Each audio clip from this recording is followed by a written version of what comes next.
Halo, bertemu lagi dengan saya Miftol Arzak. Ya, tentunya kita membahas tentang teori-teori komunikasi, terutama terkait contohnya.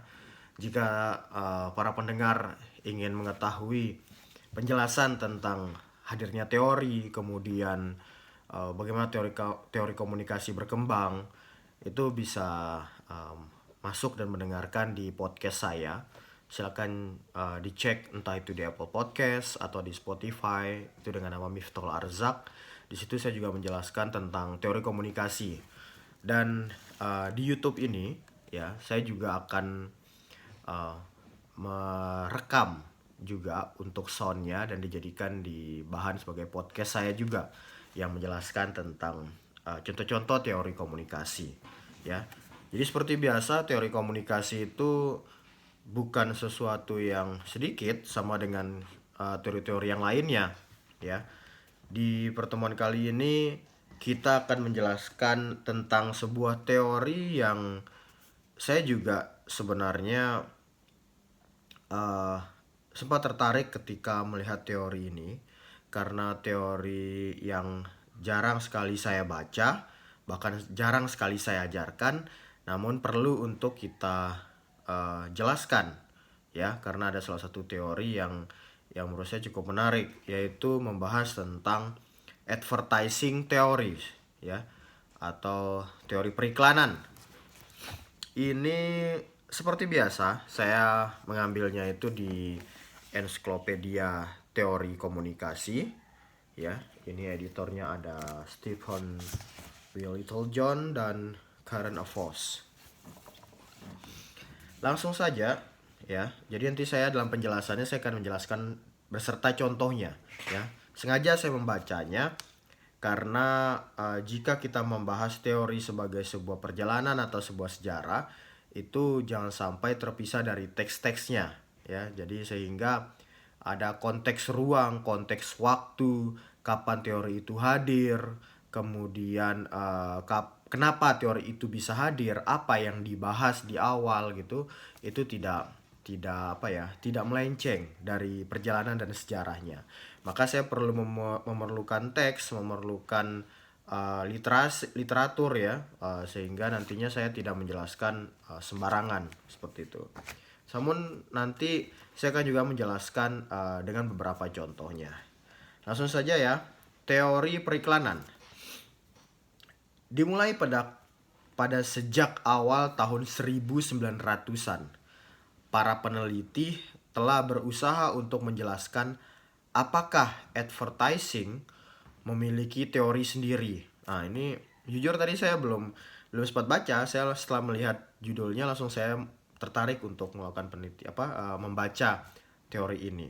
Namun menariknya ternyata juga penilaian para peneliti, terutama peneliti komunikasi itu tentang periklanan itu mempertanyakan juga ternyata perlu dan untuk dibahas menjadi sebuah teori sendiri.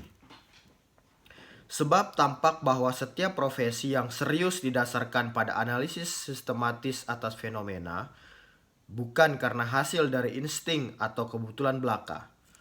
Dengan pengeluaran advertising Amerika Serikat contohnya, ada 149 miliar dolar Amerika pada tahun 2007. Sekitar 1,1% dari total produk domestik kotor Amerika Serikat.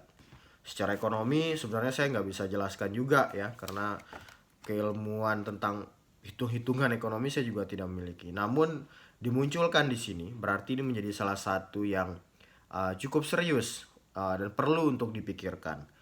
Ya. Sehingga jelas bahwa advertising merupakan industri yang serius. Namun ketika Walter Dill Scott, direktur Psychological Laboratory di Northwestern University, melakukan riset pada tahun 1903 tentang teori advertising, dia tidak menemukan referensi teori selain pendekatan psikologi. Menarik ini ketika dihubungkan dengan pendekatan psikologi.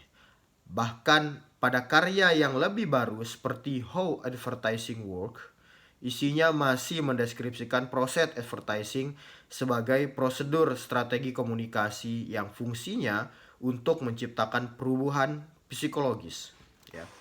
Jadi jika berbicara terkait advertising dan psikologi tadi ya, itu untuk menciptakan perubahan psikologis, ya, dan kemudian perilaku pada calon konsumennya. Oh, pantas pembahasannya itu merujuk ke psikologi ya di awal-awal pembahasannya, yaitu karena tujuan dari advertising itu adalah untuk merubah perilaku, berubah keinginan seseorang untuk membeli sebuah produk seperti itu. Jadi memang pembahasannya waktu itu adalah di psikologi, ya. Pada calon konsumen, produk, jasa atau ide itu mulai diciptakan untuk bagaimana merubah psikologi atau keinginan mereka untuk membeli produk tersebut. Jadi ketika kita bicara tentang teori advertising, kita pada dasarnya bicara tentang psikologi konsumen. Oke, ini lebih banyak berbicara terkait komunikan ya. Jadi kalau kita bicara advertising, ini sama kayak penyampaian pesan ya. Jadi pesan dari iklan itu diproduksi atau dibuat oleh produsen tentunya, atau dalam komunikasi kita sebut sebagai komunikator. Ya, kemudian pesannya itu adalah konten advertisingnya, iklannya lah ya. Kemudian disampaikan oleh media dan masyarakat itu mengonsumsi. Nah, sehingga pada tahun 1900-an awal fokus advertising teori ini adalah ke komunikannya. Jadi bagaimana berbicara terkait advertising itu merubah perilaku atau melihat tentang psikologi konsumennya. Lebih banyak fokus ke situ pada tahun 1900-an. Karena kekurangan teori, namun beroperasi di persimpangan ilmu sosial dan bisnis, ya jelas ya. Jadi ilmu sosial dan bisnis. Advertising tak hanya meminjam dari disiplin-disiplin itu, tetapi juga sering menarik disiplin ilmu itu untuk terlibat dengannya dan menjelaskan proses advertising dan kesuksesannya dengan model dan teori mereka sendiri. Secara umum, sumber pengaruh utama advertising ada di area persepsi konsumen terhadap brand. Pada tahap ini, advertising harus memahami makna objek bagi kehidupan konsumen dan batas-batas definisi kulturalnya. Sebelum menjadikan objek ini sebagai brand, ya, Irving White memberikan contoh nilai sosial yang terkandung di dalam konsep parfum. Berarti ini salah satu kajian ya terkait konsep parfum. Karena konsep ini menimbulkan ide feminitas di banyak orang dalam kultur Amerika Serikat. Advertising kosmetik pria harus hati-hati dalam menyinggung keyakinan tentang feminitas dan narsisme. Pada saat yang sama, contoh ini mengilustrasikan bagaimana penilaian konseptual atas suatu objek atau ide-ide, keyakinan, perasaan, dan tindakan yang diekspresikan oleh anggota suatu kultur dapat berubah-ubah dari waktu ke waktu.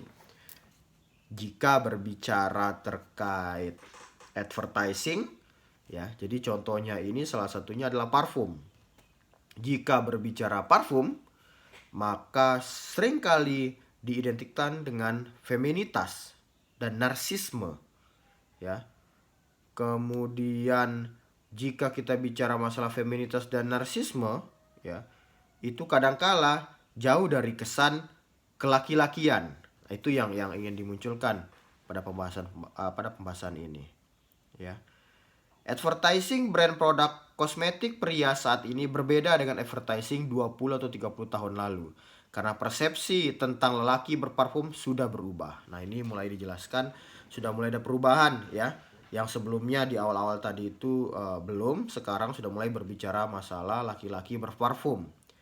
Ide bagaimana orang memahami dan mengaitkan diri dengan artefak adalah gagasan menarik bagi psikologi sosial dan antropologi, seperti telah ditunjukkan oleh pemikir ya. Beberapa di antaranya adalah George Herbert Mead dan Jean Piaget. Relasi antar objek dan pengguna ialah relasi dinamis. Saat individu berakulturasi ke dalam masyarakat, mereka mendefinisikan ulang relasi mereka dengan suatu objek sesuai dengan kerangka nilai dari lingkungan mereka. Dengan kata lain, kultur mengisi suatu produk dengan makna yang didasarkan pada kebutuhan biologis, sosial, dan psikis yang diberikan oleh produk itu. Dengan kata lain, pembelian oleh konsumen bukan sekedar membeli produk, tetapi juga membeli berbagai makna yang diasosiasikan dengan produk itu. Di sini, di teori advertising menjelaskan perihal membeli produk dalam hasil dari periklanan, ya, hasil dari orang menonton televisi iklan itu tidak hanya berbicara terkait membeli produknya saja, tapi juga berbicara terkait bagaimana mereka mengonsumsi sebuah brand dari produk itu sendiri. Ya. Selanjutnya, fungsi advertising yaitu menciptakan subkategori nilai dan kebutuhan di dalam struktur sosial dan menghubungkan hal itu dengan produk. Konsumen kemudian memilih brand yang sesuai dengan subkelompok di mana mereka mengidentifikasikan dirinya.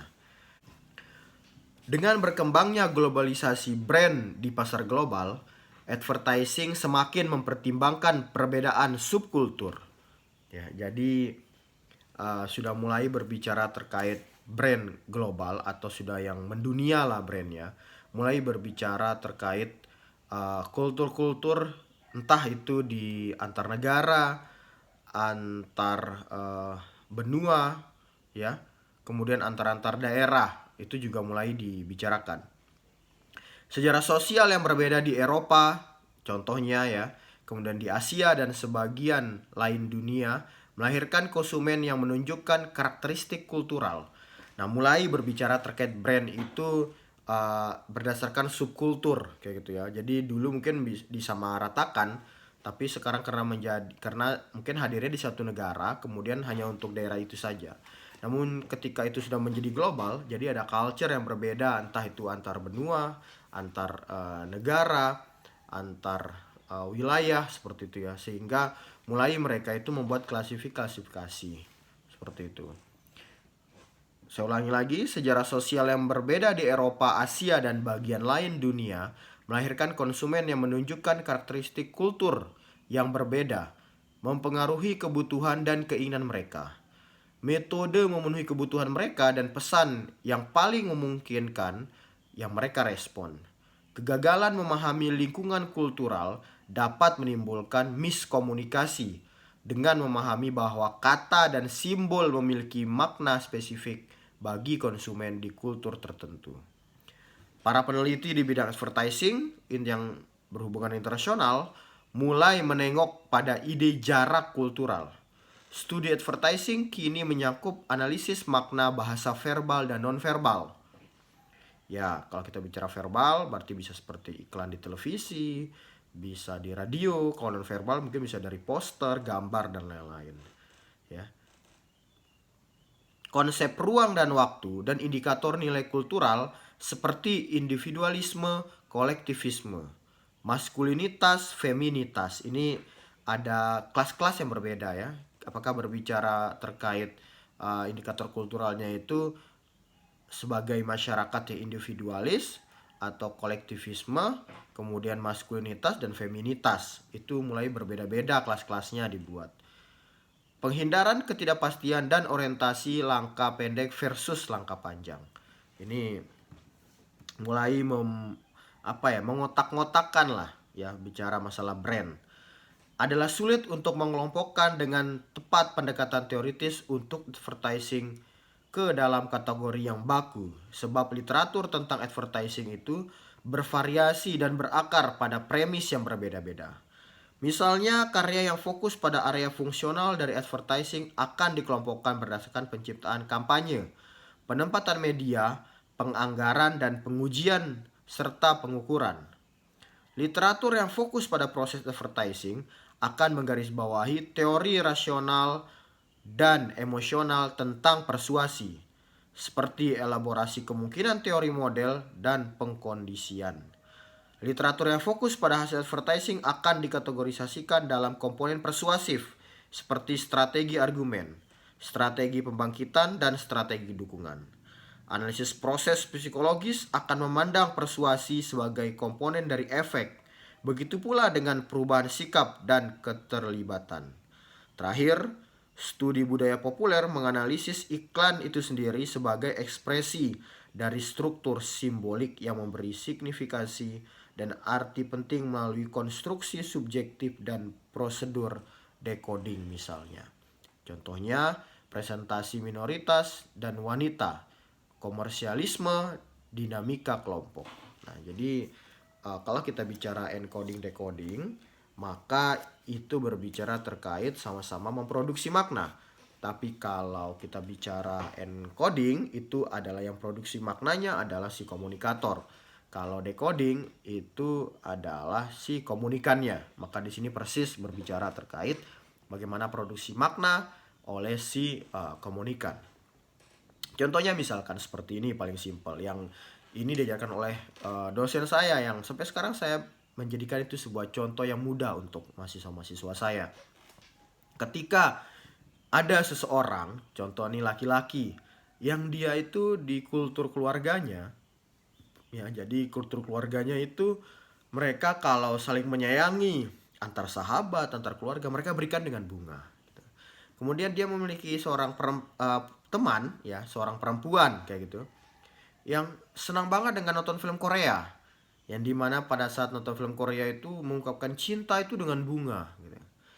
Nah, laki-laki ini memproduksi sebuah makna tentang persahabatan yaitu dengan bunga.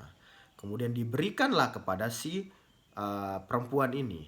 Nah, karena perempuan ini menyenangi film Korea, produksi makna yang diciptakan itu berbeda ya dengan yang diciptakan oleh si laki-laki itu. Dia menganggap laki-laki itu cinta dengan dia, ya. Padahal sebenarnya itu adalah hanya simbol persahabatan saja. Tetapi itulah jika kita bicara encoding decoding. Tetapi encoding decoding bukan berbicara terkait kesalahan ya pemaknaan, bukan. Tapi si komunikator dan komunikan ketika mendapatkan sebuah pesan, entah itu verbal atau non verbal, dia itu memproduksi sebuah makna ya. Dan kita tidak berbicara terkait apakah makna itu sama yang mereka produksi seperti itu, tapi sama-sama menciptakan sebuah makna. Itu fokusnya antara encoding dan decoding. Ya, saya lanjutkan. Selain itu, pendekatan yang berbeda-beda itu saling terkait dan tumpang tindih. Misalnya model afektif dan kognitif hampir ada di semua pendekatan. Karena itu, teori yang paling menonjol akan dibahas di sini dengan tetap mengakui bahwa ada banyak teori lain yang eksis. Itu gambaran tentang teori advertising, di mana mulai banyak dibicarakan itu pada tahun 1900-an. Yang fokusnya itu adalah ke psikologi. Kenapa ke psikologi? Karena fokusnya itu berbicara terkait si komunikannya, bagaimana penerimaan mereka, bagaimana perilaku mereka berubah ketika mereka menyaksikan sebuah iklan. Nah, kenapa ini menjadi fokus? Karena biaya dari sebuah iklan itu di semua negara, hampir di semua negara, dalam buku ini hanya dijelaskan Amerika saja. Itu adalah sesuatu yang cukup besar. Terutama kalau kita berbicara masalah media-media yang menghidupkan itu hampir ya semuanya itu adalah terkait periklanan. Mungkin teman-teman pernah mendengarkan ya, iklan televisi per detik itu bisa berapa puluh juta, ratusan, bahkan miliaran misalkan. Tergantung prime time-nya atau jam orang menyaksikan atau paling banyak orang menyaksikan tayangan media tersebut. Nah, itu menjadi sebuah bisnis yang besar, jadi penting untuk dibahas dalam sebuah keilmuan komunikasi juga. Dan itu penjelasannya tadi. Oke, para pendengar semuanya, sekali lagi saya ingatkan bahwa audionya dari video ini juga akan kami share nanti di podcast saya. Bisa dicek di entah itu Apple Podcast, Google Podcast, atau di Spotify, atau banyak sekali platform-platform lainnya. Bisa dicek di Miftahul Arzak. Demikian dapat saya sampaikan untuk teori advertising teori ya. Sampai ketemu lagi di pembahasan teori-teori yang lainnya. Yo.